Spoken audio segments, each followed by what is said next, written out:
La dieta que es suministrada al ganado vacuno debe ser elegida por el productor ganadero, tomando en cuenta tres métodos, siendo estos la evaluación del hato, diseño de la ración a utilizar y análisis de forrajes. Con esto se logra reducir los costos de alimentación y aumentar la producción, para hacer de la ganadería una actividad muy rentable. Al analizar profundamente las ganaderías, obliga a formular raciones de alimentación adecuadas, de acuerdo a los ejemplares del hato, materias disponibles e integrantes del hato. Hoy te hablamos de cómo alimentar al ganado vacuno, con el método 1.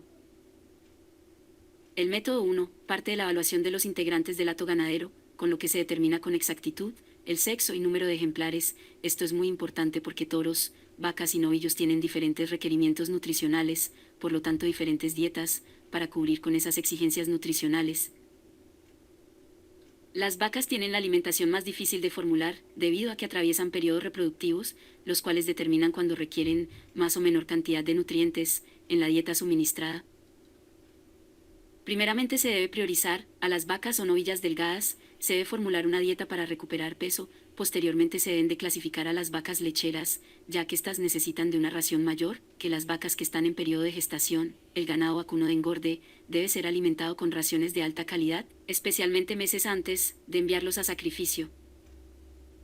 También es indispensable diferenciar si el ganado se encuentra en crecimiento, se está dando mantenimiento para conservar el peso, ya sea para que gane o pierda algunos kilos.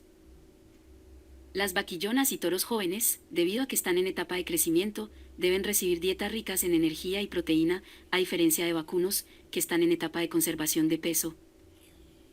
Otro factor que hay que tomar en cuenta es la raza del vacuno. Se puede llegar a pensar que no es importante, pero realmente la raza define la forma de alimentación y los requerimientos a complementar para que puedan crecer de forma saludable y que sean vacunos fértiles.